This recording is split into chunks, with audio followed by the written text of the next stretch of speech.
배려해 주신 덕분에 지난 한 주간 휴가를 잘 다녀왔습니다. 지난 월요일에 육지로 휴가를 다녀왔어요. 오랜만에 부모님도 뵙고 아이들이 원하는 놀이동산도 다녀왔습니다.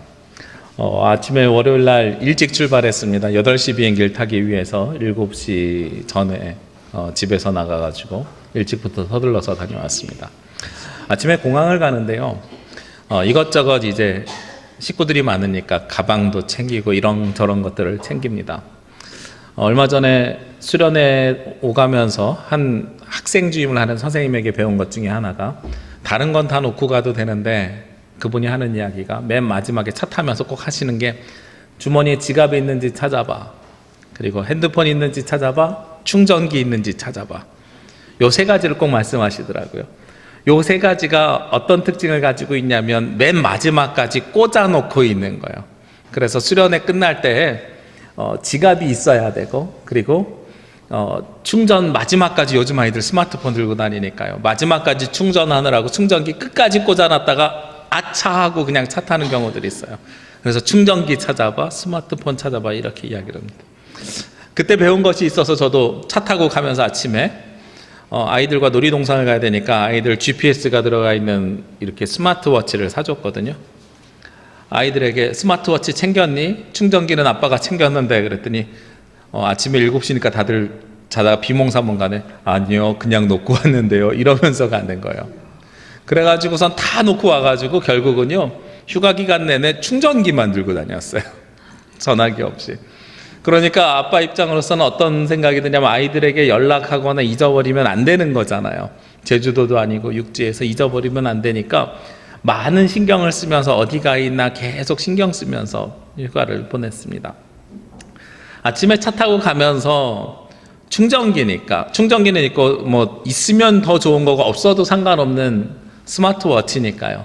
그러니까 그냥 가면서 포기했어요. 차 타고 가면서 어쩔 수 없지 뭐, 있으면 더 좋지만 없어도 상관없는 물건이야, 그러면서 포기하면서 공항에 갔거든요.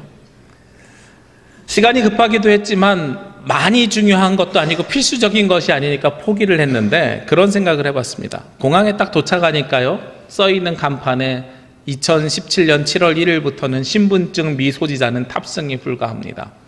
만약에 차 타고 가면서 아까 충전기, 휴대전화가 없었잖아요. 그런데 또 하나, 지갑이 없어서 신분증이 없다고 하면 어떻게 했을까? 차 타고 가면서 차를 돌려갖고 되돌아왔겠죠. 그거 없으면 비행기를 못하고 아예 휴가를 출발하지 못하니까 되돌아왔겠지요. 되돌아와서 다시 챙겨서 갔을 겁니다. 조금 시간이 늦거나 빡빡해도 그것을 감수하고 어떻게든 되돌아왔을 것입니다. 왜냐하면 그것 없이 가봐야 비행기를 탈 수 없으니까요. 예전에 제가 모셨던 한 목사님께서 인도로 선교지를 방문하러 가실 때가 있었습니다. 그래서 월요일 날 아침에 인도로 출발한다 그래서 제가 인천공항까지 쭉 모셔다 드리고 되돌아오는데요, 한 40분쯤 지난 후에 목사님에게 전화가 왔어요. 그래서 목사님 비행기 타셨어요? 그랬더니 못 탔대요. 아니, 인도 가기 위해서 공항까지 다 모셔다 드렸는데 왜 못 타셨습니까? 그랬더니 비자를 안 발급받았다는 거예요. 그래서 아니, 나 3일밖에 안 갔다 오니 그래도 좀 양해해 주시오 그랬더니 절대로 양해가 안 되더라는 거예요. 그래가지고 제가 다시 모시러 가겠습니다 하고선 거꾸로 돌아와서 다시 모시러 갔어요. 가서 그래도 이제 다음 날부터 일정을 소화해야 되니까 인터넷 찾아서 인도 대사관 들어가가지고 막 이렇게 신청서 쓰고, 그리고선 그날 저녁에 집으로 오지 않고 모시고선 한남동의 인도 대사관으로 바로 신청을 했어요. 그리고 비행기 표를 받고 다음 날 출발하셨습니다. 비자가 없으면 그 나라 들어가지 못하는 거죠. 신분증이 없으면 비행기를 못 타는 겁니다. 이게 세상 살아가는 원리이고 이치입니다. 우리가 마가복음 1장 15절, 때가 찼고 하나님의 나라가 가까이 왔으니 하면서 첫 번째로 우리에게 요청하는 것이 뭐냐면 회개하라는 거예요. 회개하고 라고 말씀을 나와요. 이 회개라는 것이 우리가 하나님 나라에 들어가는데 어떠한 역할을 하는가? 비행기 탈 때 필요한 신분증과 같고 그 나라에 들어가는 비자와 같은 역할을 하는 거예요. 이게 바로 회개라는 겁니다. 그러니까 회개가 없으면 비행기를 탈 수 없는 것과 똑같고 그 나라에 들어갈 수 없는 것과 똑같으니 어디예요? 하나님의 나라에 들어갈 수 없게 되는 거죠. 이것은 오늘 본문 말씀뿐만 아니라 그 앞에 있는 말씀에서도 세례 요한도 외쳤던 말씀입니다. 마가복음 1장 4절에 보면 세례 요한이 광야에 이르러 죄 사함을 받게 하는 회개의 세례를 전파하니 하고 말씀하고 있습니다. 세례 요한도 먼저 전파했던 것이 무엇이냐면 회개를 전파했었던 거예요. 그러니까 회개는 우리가 하나님 나라에 들어가는 신분증과 같은 것이고, 회개는 우리가 하나님 나라에 들어가는 비자와 같은 거예요. 그러니까 어떻게 해야 되겠어요? 꼭 있어야 되는 필수적인 것이 바로 회개입니다. 우리가 회개하지 않으면 그 나라에 들어갈 수가 없는 거예요. 그런데 이 회개가 한 번으로 끝나느냐? 그러지 않아요. 우리가 지난주에 때가 참에 그리고 가까이 왔으니 하면서 하나님 나라가 어디쯤 왔는지 우리가 알았잖아요.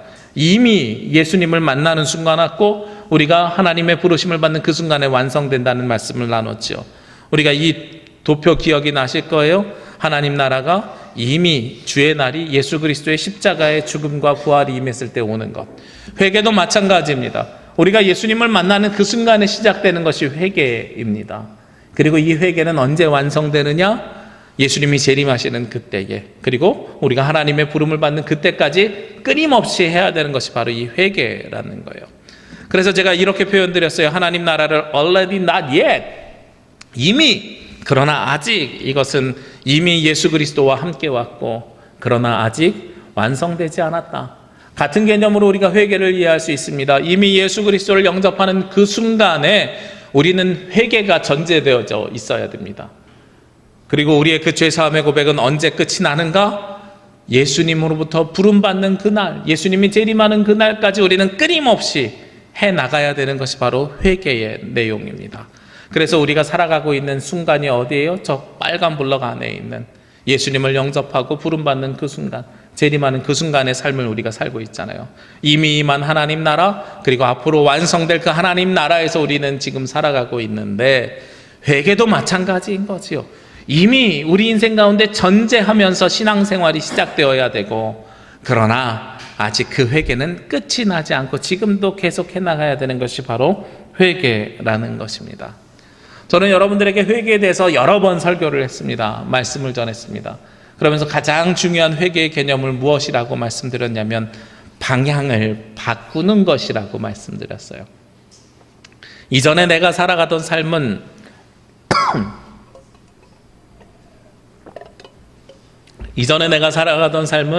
세상의 욕심에 따라서, 세상의 욕망에 따라서 살아가던 삶을 하나님 나라를 위해서, 예수 그리스도를 위해서 살아가는 삶으로 변화시켜가는 것이라고 말씀드렸습니다. 그러면서 대표적인 사람 하나 예를 들었죠. 바로 사도 바울입니다. 사도 바울은 사도행전 9장에 다메섹 도상에서 예수 그리스도를 만나기 이전에 어떤 사람입니까? 스데반이 돌에 맞아 죽을 때 그 자리에 있었던 사람입니다. 율법을 쫓아다녔던 사람입니다. 예수님을 핍박했었던 사람입니다. 사도 바울은요, 그 성향이 아주 철저했던 사람이에요. 율법을 지키더라도 최고로 열심히 지키려고 했고요, 완벽을 추구하려고 했었던 사람입니다. 그러나 그가 예수님을 만난 다음에 그 성향과 성격을 버렸어요? 아니에요. 그가 유연하고 부드러운 사람이 됐습니까? 아니에요. 똑같이 철저한 사람이었고 빈틈없는 사람이었어요. 예수님의 복음을 기록해 놓은 복음서를 보면 사도 바울이 얼마나 철저한 사람이고 한 곳에 빠지면 집중했던 사람인지를 알 수가 있습니다. 그러나 그 사도 바울의 방향은 변화되었죠. 어떻게 바뀌었습니까? 예수 그리스도를 믿는 사람들을 핍박하던 사람에서 예수님을 전하는 사람으로 변화되었습니다. 그리고 사도 바울은 유대인을 쫓아갔던, 이스라엘을 쫓아갔던 삶에서 예수 그리스도를 믿는 삶으로 변화되었습니다. 그 변화는요, 자신의 성격의 변화가 아니고요, 속사람이 변화됐다고 사도 바울은 이야기하는데 나의 방향이 바뀌게 된 겁니다. 그러니까 우리가 회개한다고 하는 것은 우리의 방향을 전환시키는 거예요. 목적지를 바꿔 나가는 것입니다. 나의 세상의 욕망과 욕심을 따라서 살아가던 내가 예수 그리스도를 만남을 통해서 더 이상 그리스도로 인해서 예수 그리스도를 만남을 통해서 더 이상 세상의 욕정과 욕심을 버려버리고 예수님을 쫓는 새 사람이 되는 삶, 그것이 바로 우리가 해야 되는 회개의 삶이라는 것을 저는 늘 말씀드렸습니다. 이 회개를 우리는 해야 되는데요, 그래야 그 하나님 나라에 들어갈 수 있는데 이 회개가 가지고 있는 성격이 있어요. 특징이 있다는 겁니다. 오늘 마가복음 1장 15절 말씀을 예수님께서 선포하시면서 이 회개의 세 가지 성격을 이야기합니다. 그 중에 첫 번째가 회개의 급박성입니다. 언제 하나님 나라가 임재할지 모르니까 그 회개를 우리는 미뤄서 해야 되는 것이 아니라 지금 당장 해야 되는 것이에요.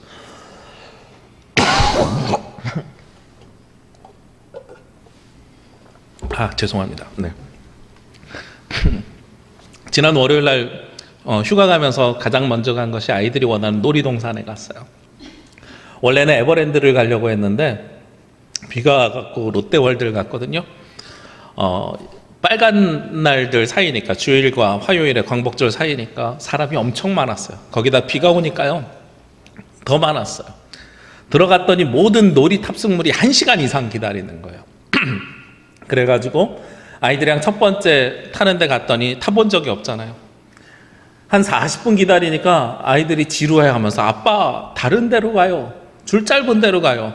그래서 딴 데 갔더니 또 똑같이 그때부터 1시간이 다시 시작되는 거예요.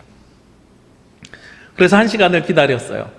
1시간을 기다린 다음에 탑승물을 탔어요. 다행히도요, 저희 둘째 아이가 키가 112cm예요. 모든 탑승물이 110cm부터 탈 수 있더라고요. 그래서 다 같이 탈 수 있어서 너무나도 다행이었는데, 딱 타니까요 1분 정도 타니까 끝나요. 1시간 기다려서 1분 내지 2분 정도 탔거든요. 근데 그게 너무 좋았나 봐요. 그 다음부터는 1시간 기다리는 걸 아무렇지도 않게 기다려요.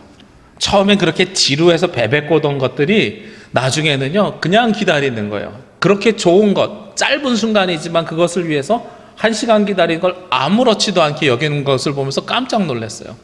그날 집에 가면서 너무 좋았던지 놀이동산 들어갔던 그 티켓을 보관할게요도 아니고 아빠 간직해도 돼요? 라고 물어봐요. 너무나도 행복하고 좋았나 봐요. 그런데 그것을 쭉 길게 기다리는 동안에 여러 욕구가 생깁니다. 배도 고프지요, 화장실도 가고 싶지요. 그런데 기다리면서 화장실 가고 싶은데 그냥 쓱 갔다가 오면 어떤 사람이 돼요? 새치기 하는 사람이 되잖아요. 그러니까 앞뒤 사람한테 이야기하고, 그리고 한 사람은 남아서 그 자리 줄을 지키면서 다녀옵니다. 이게 보통 사람들이 하는 방법이죠. 그런데 모두가 다 표지판에 1시간이라고 써 있는데 어떤 놀이 탑승물은 40분 만에 입장하거나 30분 만에 입장하는 것도 있었어요. 어떤 거는 1시간이라고 쓰여져 있는데 실제로 가서 줄 서보니까 1시간 20분 만에 들어가는 것도 있었어요. 우리가 생각했던 때와 실제로 우리가 그 좋은 것들을, 행복한 것들을 경험하는 그때는 내가 생각한 거랑 전혀 다르다는 거예요. 우리가 하나님 나라에 대해서 이야기하는데 이 하나님 나라에 이미 임한 하나님 나라와 앞으로 올 하나님 나라 사이의 기간이 얼마나 되는가 우리가 알지 못해요. 그런데 예수님께서는 어떻게 말씀하시냐면 때가 찼고 그 때가 가까이 왔다 하고 말씀하고 있어요. 그러니 우리가 더 이상 미룰 수 없고 바로 급박하게 그것을 믿어야 되는 거예요. 지금 당장이라도 나는 준비된 사람처럼 타야 되는 거죠. 더 놀라운 것들이 있어요. 내가 줄이 앞으로 한참 남았는데요, 자리가 딱 3자리가 비었나 봐요. 그러니까 2사람 온 사람 말고 3사람 온 사람, 여기 3명 오신 분이요 그러면 손 들었더니 저 뒤에 있다가도 앞으로 쭉 가요. 그 자리에서 준비하면서 기다렸던 사람에게 주는 은혜까지는 아니지만 기회지요. 그렇죠? 우리가 급박한 하나님 나라를 기다린다는 것, 급박하게 우리가 회개해야 되는 이유가 바로 거기에 있다는 겁니다. 계속 기다리고 있는데 그 때가 언제 우리 가운데 임할지 모르거든요. 첫날은 휴가 기간 동안 놀이동산을 갔어요. 그 다음 날은 수영장을 갔어요. 수영장에서 나와서 이제 점심을 먹는데 전화가 한 통 왔습니다. 큰 고모님이 돌아가셨대요. 그래서 그 다음부터는 휴가가 장례식 모드로 변화됐어요. 그래서 옷을 가져가지 않아가지고 가까운 마트에 가서 셔츠와 바지를 사고 동생한테 구두를 빌려가지고 휴가 기간 동안 장례식장에 또 3일을 있었습니다. 근데 그 고모님이 큰 고모님이신데 저를 많이 사랑해 주시던 고모님이에요. 그래서 참 가슴이 한쪽으로 안 좋았는데, 그런데 참 건강하셨어요. 평생을 신앙생활하면서 자기 관리를 굉장히 철저하게 하셨던 권사님이십니다. 근데 작년에 건강검진을 받으러 갔는데요. 재작년에 발견하지 못했던 암이 작년에 발견된 거예요. 1년 만에 건강검진에서 암이 발견됐는데 이미 말기래요. 그러니까 더 이상 수술해봐야 소용이 없어요 라고 의사가 판정했고 작년에 6개월 선고를 했습니다. 그러니까 고모님이 그냥 통증만 없는 진통제만 맞으면서 그냥 나는 남은 생을 주신 삶을 살게 이러고선 더 이상 항암 치료라든지 더 이상 완화 치료 수술을 하지 않으셨습니다.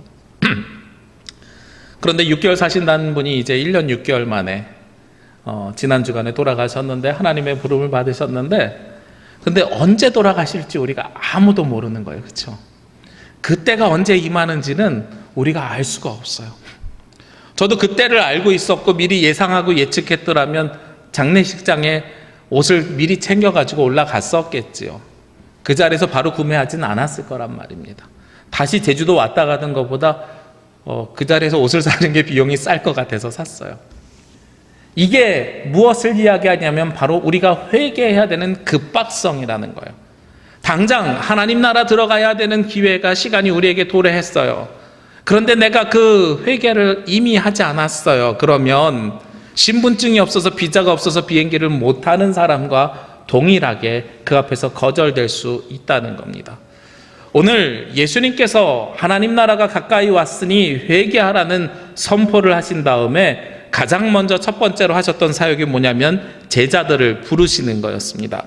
오늘 17절 말씀에 보면 예수께서 이르시되 나를 따라오라 내가 너희로 사람을 낚는 어부가 되리라 하시니 하고 말씀하십니다. 나를 따라오라고 제자들에게 외치셨어요. 선언하셨어요. 선포하셨어요. 그랬더니 그 제자들이 어떻게 했습니까? 18절에 곧 그물을 버려두고 따르니라. 곧이라고 단어를 사용해요.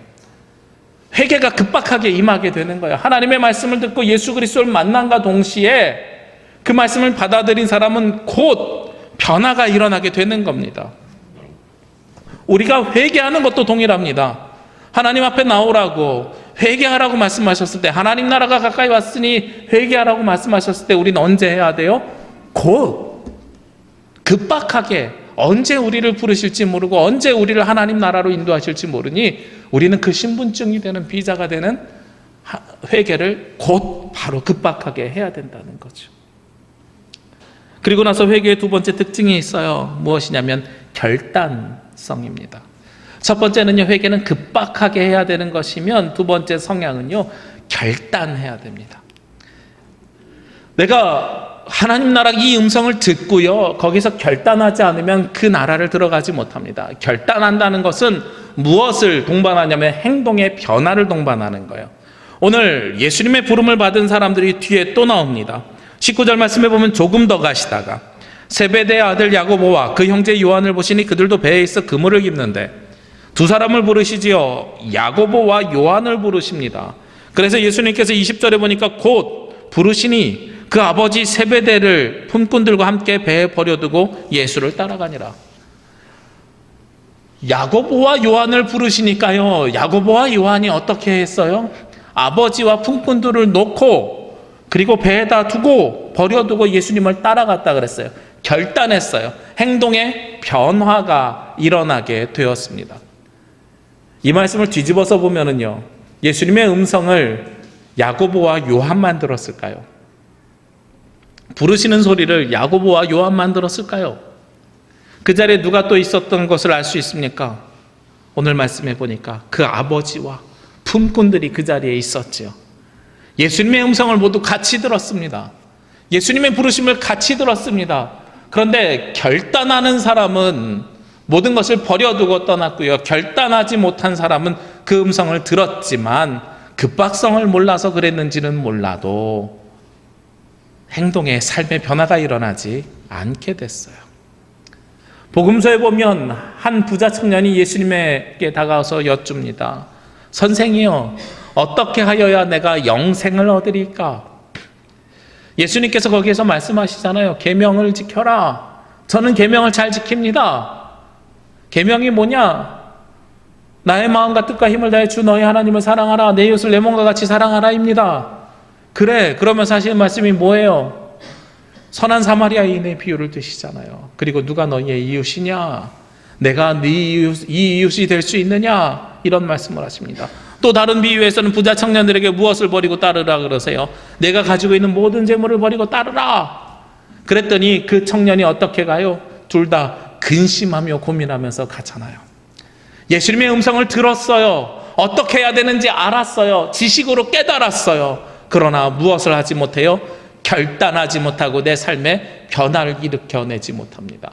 우리가 회개해야 된다는 걸 알았어요. 하나님의 음성을 들었어요. 그런데 내 인생에, 내 삶에 변화를 만들어내지 못하면 결단하지 못하게 된 거예요.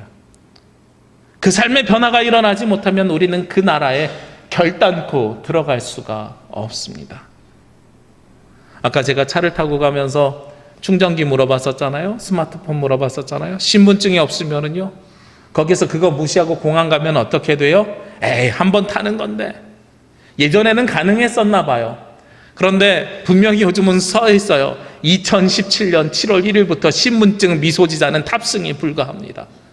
아무리 가서 때를 써봐도 우겨봐도 탈 수가 없는 거예요. 하나님께서 우리에게 회개를 예수 그리스도를 통해서 첫 번째로 선언하신 이유가 거기에 있습니다. 회개에 대한 말씀을 듣고 내가 회개해야 된다는 걸 깨달았어요. 그런데 회개한 사람으로 삶의 변화가 일어나지 못하면 우리는 결단코 그 나라에 들어갈 수 없게 되는 거예요. 우리가 죄인임을 깨닫는 순간에, 내가 예수 그리스도를 영접하는 그 순간에 우리는 무엇을 동반해야 하냐면 바로 회개하고 그 회개의 결단을, 행동의 변화를 동반해야 합니다. 마지막으로 회개의 세 번째 특징이 있습니다. 바로 구체성입니다. 저는 회개에 대해서 방향 전환이라고 여러분에게 말씀을 드렸습니다. 방향 전환은요, 급하게 해야 돼요. 그렇죠? 왼쪽으로 가야 되는데 내가 길을 잘못 들었다고 판단하는 순간에 바로 차를 돌리는 사람이 빨리 목적지에 다다르게 됩니다. 거기서 우기고 계속 가면은 절대로 목적지에 다다르지 못해요. 요즘 내비게이션이란 굉장히 편리한 도구가 있어가지고 길을 잘못 드는 경우가 많지 않아요. 그런데 예전에는요, 특히 남자들이 가지고 있는 특징들이 있죠. 굳이 내비게이션이 있는데 내비게이션을 검색하지 않고 그냥 가는 거예요. 내가 길을 안다고, 그죠? 그리고 가다가 길을 아무리 봐도 잘못 든 것 같은데 굳이 지나가는 사람에게 물어보지 않아요. 자존심 때문에. 그러다 보면 어떻게 돼요? 한참 동안 헤매는 일들이 생겨나게 되잖아요. 내비게이션을 가지고 가면 어떻게 이야기합니까? 경로가 변경되었습니다. 우선 계속 수정해서 원래 길로 돌아갈 수 있는 방향들을 바꿔줍니다. 그런데 우리가 그 음성을 끊임없이 순종하면서 듣지 않으면 계속해서 우리는 잘못된 길을 가게 되는 거예요.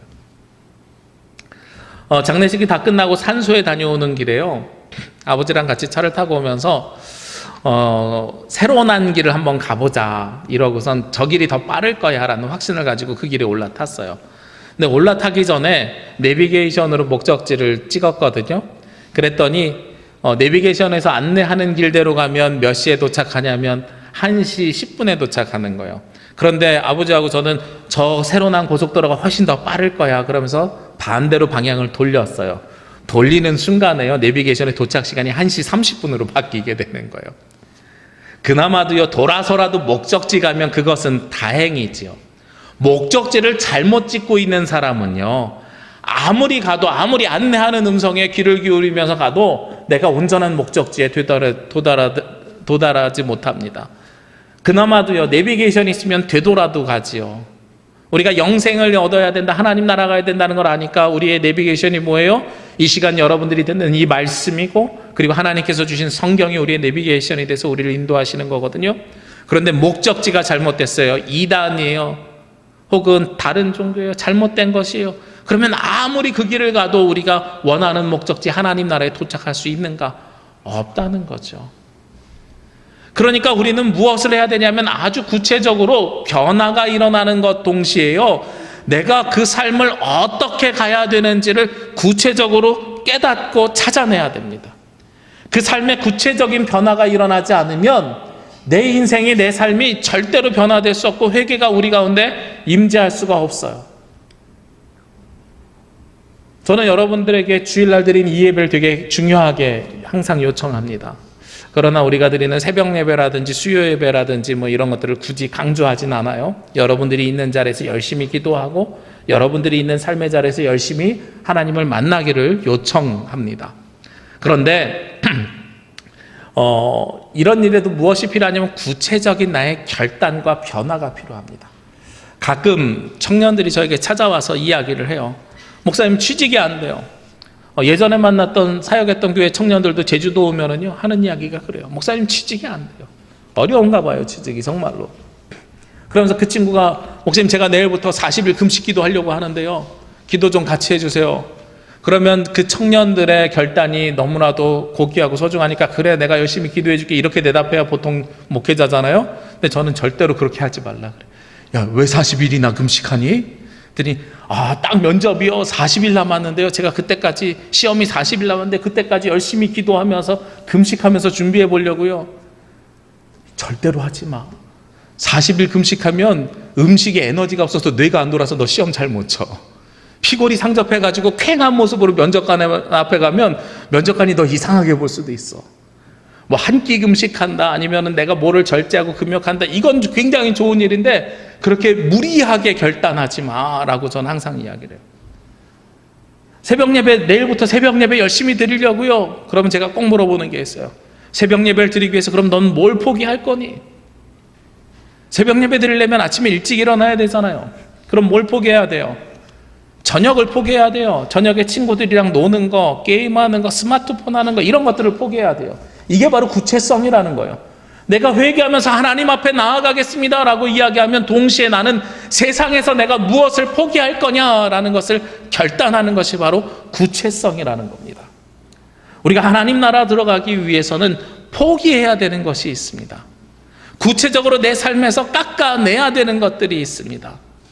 그것을 우리는 무엇이라고 부르냐면 결단이고 신앙생활이고 나의 욕심과 욕망을 내려놓는 것이라고 이야기합니다.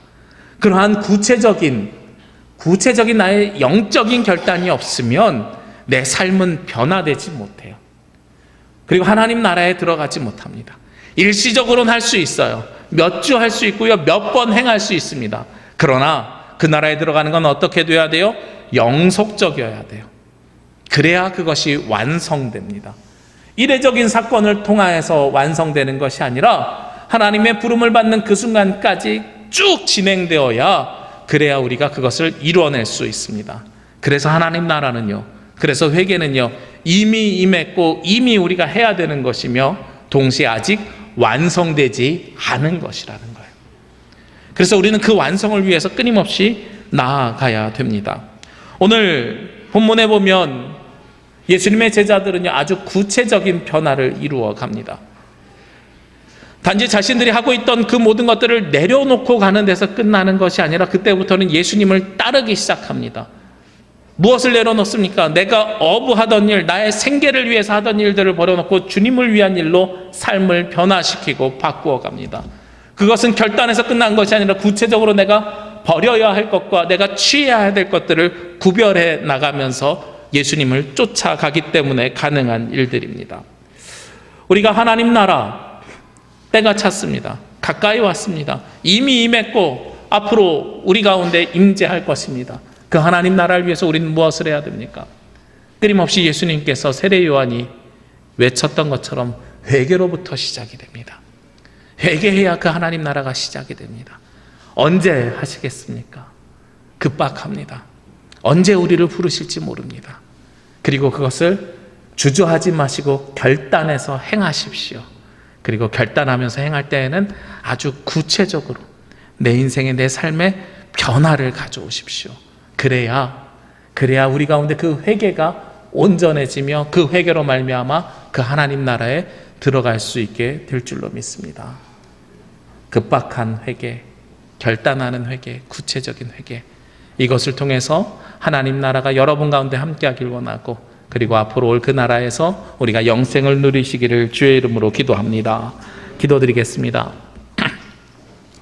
언제나 우리를 사랑하시며 우리와 함께하시는 아버지 하나님, 감사와 영광을 주께 올려드립니다. 주님께서 사랑하시는 주의 자녀들이 이 시간 주님 앞에 나와 예배하며 회개하길 원합니다. 때가 찼고 하나님 나라가 가까이 왔으니 우리가 먼저 회개함을 통해 임박한 하나님 나라, 이미 임한 하나님 나라, 앞으로 올 그 나라에서 영생을 누리며 주님 앞에 나아갈 수 있도록 인도하여 주시옵소서. 이 모든 말씀 예수님의 이름으로 기도합니다. 아멘.